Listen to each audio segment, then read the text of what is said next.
안녕하세요, 여러분. 저는 조슈아입니다. 오늘부터 외국인 유학생들이 어떻게 하면 취업에 성공하고 정주할 수 있을지 하나씩 단계별로 설명하는 한국 취업 성공 로드맵 시리즈를 시작해 보려고 합니다.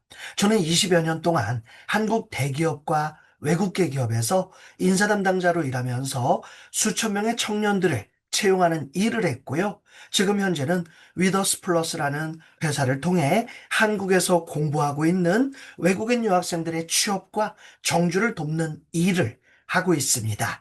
여러분이 한국에서 취업하는 것을 도와드리고 싶습니다. 오늘은 첫 번째 시간입니다. 한국 취업 시장에 대해 이야기하는 시간을 가져보도록 할게요. 지금 한국 취업 시장에 무슨 일이 일어나고 있을까요? 외국인 유학생에게 정말 좋은 기회가 있습니다. 이 영상을 끝까지 보시면 한국 취업 시장을 이해할 수가 있습니다. 자신감도 생길 것입니다. 준비되셨습니까? 그러면 본격적으로 시작해 보도록 하겠습니다. 많은 외국인 유학생들이 저에게 이런 질문을 합니다. 선생님, 저는 외국인인데 한국 회사에서 취업할 수 있을까요? 한국어를 공부했지만 아직 부족한 것 같아요.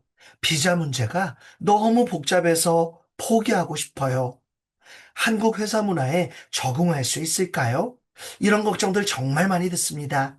여러분들만 이런 고민을 하는 것이 아닙니다. 하지만 오늘 제가 좋은 소식을 전하려고 합니다.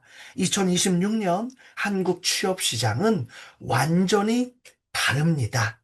외국인 유학생에게 정말 좋은 기회가 많아졌습니다. 물론 쉽다는 말이 아닙니다. 하지만 여러분이 생각하는 것보다 훨씬 가능성이 높습니다. 왜 그런지 지금부터 하나씩 설명하겠습니다. 오늘 우리가 배울 내용을 소개해 보도록 하죠. 첫 번째, 2026년 한국 취업 시장이 어떤지 알아봅니다. 지금 한국 회사들이 어떤 사람을 원하는지 설명할게요. 두 번째, 외국인 유학생에게 좋은 점을 이야기합니다. 왜 지금이 취업하기 좋은 시기인지 알려드리도록 할게요. 세 번째, 어떤 회사가 외국인을 뽑는지 봅니다. 실제로 외국인을 많이 뽑는 회사들을 소개합니다. 네 번째, 외국인 유학생의 강점을 찾아봅니다. 여러분이 가진 특별한 능력이 무엇인지 알아보도록 하죠. 다섯 번째, 어려운 점과 해결 방법을 이야기합니다. 문제가 있어도 해결할 수 있어요. 준비되셨습니까? 그러면 본격적으로 시작해 보도록 하겠습니다. 먼저 2026년 한국 취업 시장의 전체 상황을 보도록 하겠습니다. 청년 취업률이 67.8%입니다. 1.2% 올랐다고 해요. 취업이 조금 더 쉬워졌다는 뜻이죠. 현재 한국에서 일하는 외국인 근로자는 약 90만 명입니다. 이 숫자는 매년 증가하고 있어요. 특히나 전문 인력에 대한 수요가 크게 늘고 있습니다. 연평균 8%씩 상승하고 있습니다. 여러분 같은 대학 졸업자를 원하는 회사가 많아졌다는 뜻입니다. 한국 기업들이 해외로 많이 진출하고 있어요. 지금 한국 기업의 해외 매출 비중이 45%입니다. 거의 절반이 해외에서 나오는 수익이라는 것이죠. 그래서 글로벌 인재가 필요합니다. 또한 ESG 경영이라는 새로운 트렌드가 있습니다. 이것은 환경, 사회, 지배구조를 잘 관리하는 경영 방식입니다. 여기에 다양성도 중요한 평가 기준입니다. 외국인 직원을 고용하는 것이 회사 평가에 좋은 영향을 준다는 것이죠. 이런 변화들이 모두 여러분에게 유리한 환경을 만들고 있습니다. 왜 이렇게 변했을까요? 세 가지 이유가 있습니다. 먼저 첫 번째, 한국 사람이 줄어들고 있습니다. 출산율이 줄었어요. 그러다 보니 학력 인구도 감소했고요. 그리고 지방 소멸 도시들이 생겨나기 시작했습니다. 대한민국은 전 세계에서 가장 인구 소멸이 심하게 일어나는 국가 중에 넘버원이라고 합니다. 그래서 회사들이 일할 사람을 찾기가 어렵습니다. 두 번째로 한국 회사들이 외국에서도 일을 많이 합니다. 글로벌 비즈니스가 중요해졌어요. 세 번째로 다양성을 중요하게 생각합니다. 다른 나라 사람들과 함께 일하는 것이 좋다고 생각해요. 이것은 외국인 유학생에게 좋은 기회라는 것이죠. 블라인드 채용에 대해서 설명하겠습니다. 이것은 외국인 유학생에게 정말 좋은 제도예요. 그러면 블라인드 채용이 무엇일까요? 회사가 사람을 뽑을 때 이름을 보지 않아요. 나이도 보지 않고요. 성별도 보지 않습니다. 어느 학교 나왔는지도 보지 않아요. 그럼 무엇을 볼까요? 오직 직무와 관련된 능력만 보겠다는 것입니다. 다시 말해, 일을 잘할 수 있는지만 평가하겠다는 것이죠. 이것이 외국인에게 왜 좋은 걸까요? 맞습니다. 국적이 중요하지 않기 때문입니다. 한국 사람이든 외국 사람이든 상관없어요. 실력이 있으면 뽑습니다. 이것은 외국인 유학생에게 정말 좋은 소식입니다. 왜 그럴까요? 과거에는 이력서를 볼 때 국적 같은 것을 보았어요. 이 사람 외국인이네 하고 미리 판단했다는 것이죠. 선입견이 생길 수 있었어요. 하지만 지금은 그럴 수 없습니다. 대한민국의 많은 공공기관 100%가 블라인드 채용을 하고 있고요. 대기업들도 블라인드 채용을 상당히 많이 늘렸고요. 중견기업조차도 블라인드 채용을 늘려가고 있습니다. 여러분도 공정하게 평가받을 수 있다는 것이에요. 이것은 정말 좋은 기회입니다. 실제 사례들을 말씀드리면 실제 베트남에서 왔던 L씨는 경영학을 전공했습니다. 한국에서 4년 동안 대학을 다녔어요. 그리고 여러분도 너무나도 잘 알만한 땡땡전자의 마케팅 직무에 지원했습니다. 서류 전형, 필기시험, 면접까지 모두 통과했고요. A씨는 저에게 이렇게 말했습니다. 서류 전형에서 국적을 물어보지 않았어요. 면접에서도 제 능력에 대해서만 질문했습니다. 외국인이라서 불리하다고 느끼지 않았어요. 이렇게요. 네팔에서 온 NC도 비슷한 경험을 했다고 하는데요. 컴퓨터 공학을 전공하고 유명 IT 기업에 지원을 했습니다. 실제 NC는 개발 실력이 정말 뛰어났습니다. 면접에서 코딩 테스트를 봤는데 아주 잘했어요. 면접관들은 NC의 실력에만 집중했다는 것입니다.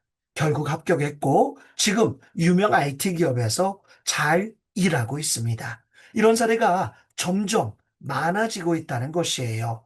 블라인드 채용이 여러분들에게 기회를 주고 있다라는 것입니다. 두 번째 트렌드, 직무 중심 채용입니다. 과거 한국 회사들은 스펙을 중요하게 봤어요. 스펙이란 학점, 토익 점수, 자격증 같은 것입니다. 하지만 지금은 달라졌습니다. 회사들이 실제 능력을 더 중요하게 본다는 것이죠. 이것을 실제 뭐라고 하냐? 역량 중심 채용이라고 말합니다. 직무기술서라는 것을 만들어서 평가하는데요. 이 직무에 필요한 능력이 무엇인지를 먼저 정합니다. 그리고 이 지원자가 그 능력이 있는지를 확인하겠다는 것이에요. 성실, 인내, 끈기 이런 것이 아니라요. 일에 필요한 능력을 말하는 것이죠. 수업을 들을 때 집중력이 필요하고 청취력이 필요하듯이 밥 먹을 때 소화력이 필요하듯이 각 직무마다 필요한 능력이 다르다는 것입니다. 예를 들어 마케팅 직무라면 무엇을 볼까요? 마케팅 관련 프로젝트를 해본 경험이 있는가? 데이터를 분석할 수 있는가? 창의적인 아이디어를 낼 수 있는가? 이런 실제 능력을 평가합니다. 학점이 3.5인지 4.0인지 크게 중요하지 않아요. 토익이 800점인지 900점인지 큰 차이도 없다는 것입니다. 여러분이 실제로 무엇을 할 수 있는지가 가장 중요하다는 것이죠. 외국인 유학생에게 이것은 좋은 소식입니다. 왜냐하면 여러분은 다양한 경험이 있기 때문이죠. 옛날에는 어느 학교 나왔는지, 무슨 전공했는지 중요했지만 지금은 그렇지 않다는 것입니다. 지금은 경험이 더 중요해요. 실제로 그 일을 할 수 있는지가 가장 중요하다. 바로 직무적합성이라고 얘기해요. 실무 능력을 평가한다는 것이죠. 직무중심 채용에서 외국인 유학생의 강점은 무엇일까요? 여러분은 다양한 경험을 가지고 있습니다. 본국에서 학교를 다니거나 일한 경험도 있죠.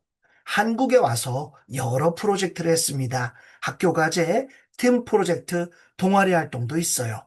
인턴십을 한 사람도 있고요. 아르바이트를 하면서 실무를 배운 사람도 있습니다. 이런 모든 경험이 여러분의 강점이라는 것입니다. 특히 글로벌 관점을 가지고 있다는 것이 가장 큰 장점입니다. 한국인들은 한국 시장만 생각하는 경우가 많습니다. 하지만 여러분은 다릅니다. 본국 시장도 알고 한국 시장도 알아요.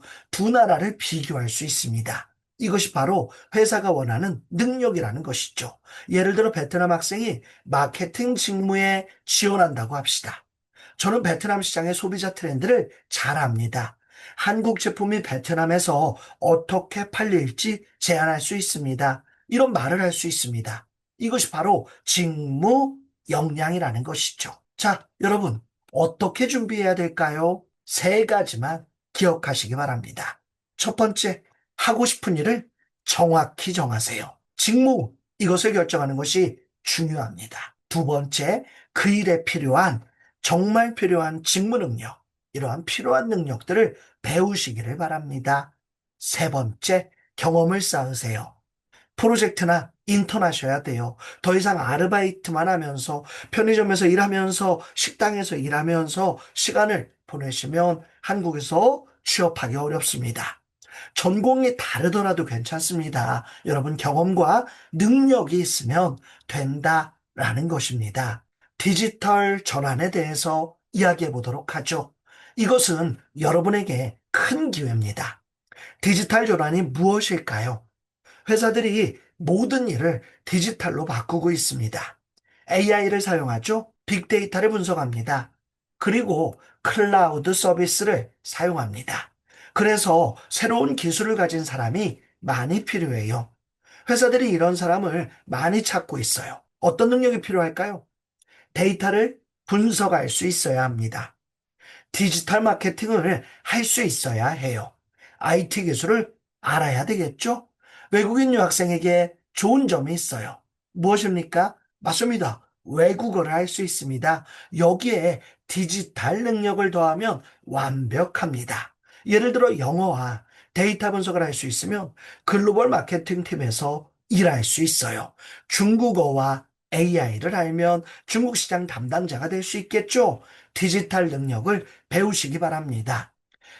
구글 애널리틱스 4 같은 GA4나 엑셀, 파이썬, R 같은 이런 데이터 분석 능력들을 키우기를 추천드립니다. 그러면 여러분들에게 기회가 훨씬 더 많아질 수 있기 때문이죠. K컬처에 대해 이야기해 보도록 하죠. 여러분도 K팝을 좋아하시나요? K컬처가 전 세계에서 인기입니다. K팝, K드라마, K뷰티가 유명해요. 많은 사람들이 한국 문화를 좋아합니다. 그래서 한국 기업들이 외국으로 많이 나가요. 해외에서 사업을 합니다. 글로벌 비즈니스가 중요해졌어요. 이때 누가 필요할까요? 바로 여러분 같은 사람입니다. 외국인 유학생은 특별한 능력이 있어요. 여러분 나라의 문화를 너무나도 잘 알고 계시죠? 그 나라, 그 언어를 할 수 있어요. 그리고 그 나라에 친구들이 있습니다. 더불어서 한국에서 공부하면서 한국 문화도 익혔습니다. 한국 회사가 여러분 나라에서 일할 때 여러분이 도움을 줄 수 있다는 것입니다. 문화 차이를 설명해 줄 수 있어요. 현지 사람들과 소통할 수 있습니다. 예를 들어 베트남 학생은 한국 회사의 베트남 진출을 도울 수 있어요. 중국 학생은 중국 시장을 설명할 수 있고요. 이것이 여러분의 가장 큰 강점이다라는 것입니다.